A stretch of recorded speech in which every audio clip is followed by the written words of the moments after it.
안녕하세요. 꼼꼼한 건축사의 3분시방서입니다. 오늘은 얕은 기초 핵심 요약에 대해 알아보겠습니다. 얕은 기초는 얕은 심도 내의 지지층에 직접 하중을 전달하는 기초공법으로 독립기초와 줄기초, 확대기초 등에 적용됩니다. 건축물과 구조물의 하중을 안전하게 집안으로 전달하는 가장 기본적인 기초공사이며 침하 방지와 구조물 안정성 확보가 핵심입니다. 먼저 적용 범위입니다. 얕은 기초는 직접 기초 구조물에 적용되며 얕은 심도 내에 지지층이 존재하고 허용 지지력을 만족하는 경우 사용합니다. 압축성 토층이 두껍거나 침하 우려가 큰 경우에는 적용이 제한될 수 있으며 필요시 깊은 기초로 변경을 검토해야 합니다. 특히 침하와 지지력 검토는 반드시 수행해야 하는 핵심 사항입니다. 다음은 제출 서류입니다. 공사 착수 전에는 시공계획서를 제출해야 하며 예정 공정표와 품질시험 및 검사 계획을 포함해야 합니다. 시공계획서에는 품질시험 계획과 검사 계획, 굴착 계획과 다짐 계획, 배수 계획과 비상배수 계획, 그리고 안전대책과 환경대책까지 포함되어야 합니다. 모든 공정은 시공자의 계획 작성 후 감독자의 승인, 감리의 입회와 검수, 품질시험자의 시험 및 분석 절차로 진행됩니다. 다음은 관련 기준입니다. 콘크리트는 KCS 14-20-10 일반 콘크리트 기준을 적용하며 철근 공사는 KCS 14-20-11 기준을 적용합니다. 지지층 검사는 KSF 2444 평판 제하 시험 기준을 따릅니다. 또한 건설공사 품질관리 업무 지침을 준수해야 합니다. 다음은 자재 기준입니다. 콘크리트 재료는 KCS 14-20-10 기준에 적합해야 하며 설계 강도와 품질을 확보해야 합니다.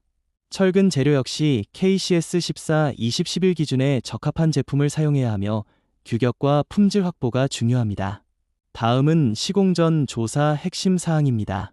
지하 매설물 조사를 통해 배관이나 전선, 구조물 장애물을 사전에 확인해야 합니다. 집안 조사 결과와 현장 조건을 검토하고 필요시 현장 시험을 실시합니다.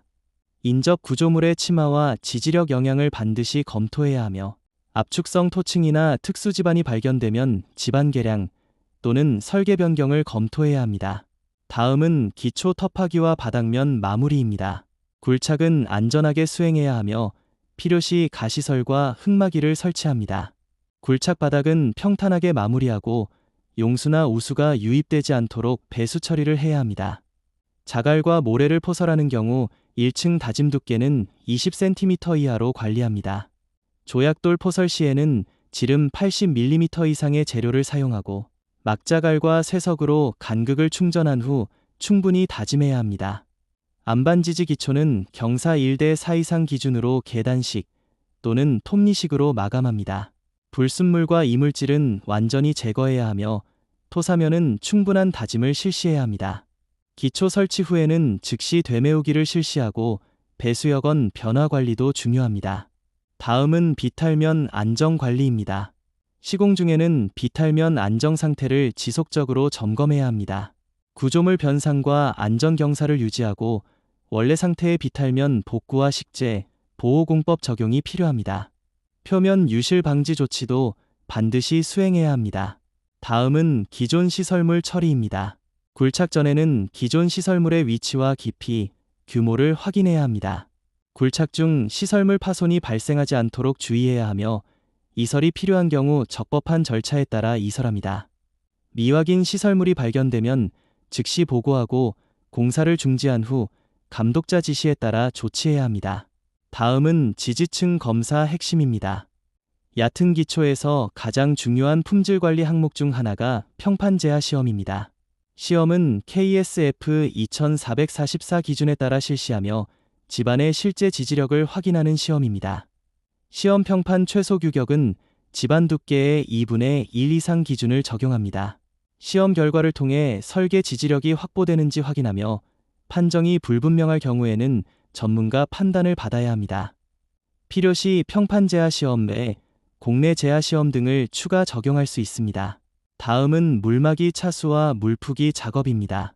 대수층이 발견되면 즉시 물막이를 설치해야 하며 널말뚝은 기초 바닥보다 1m 이상 깊게 시공해야 합니다. 누수가 발생하지 않도록 차수 조치를 철저히 해야 하며 거푸집 설치와 검측 여유폭도 확보해야 합니다. 새굴과 침하를 방지하기 위해 지속적인 배수 관리가 필요합니다. 물푸기 작업은 시공계획서 제출 후 승인을 받아야 하며 콘크리트 재료 손상이 발생하지 않도록 관리해야 합니다.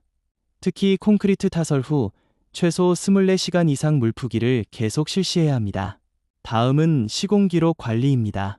공사명과 공사개소, 사업 주체와 시공자 정보, 기초공 재원과 배치도, 구조도와 집안 계량 내용 등을 기록합니다. 임시가설비 배치와 흑사키, 시공 방법, 기계기구 사용 내용도 포함됩니다. 각종 조사와 시험성과 안전대책, 시공 중 특이사항 및 대책까지 모두 기록으로 남겨야 합니다. 각 공정별 시공 기록과 사진 관리도 매우 중요합니다. 마지막으로 관계자 확인 서류를 알아보겠습니다. 시공자는 시공계획서, 굴착계획서, 배수계획서, 품질시험요청서, 검사요청서, 기초집안 확인 서류를 제출합니다. 품질시험자는 평판제하시험 성적서, 콘크리트 압축강도 시험 성적서, 철근 시험 성적서, 현장 품질시험 결과서를 작성합니다.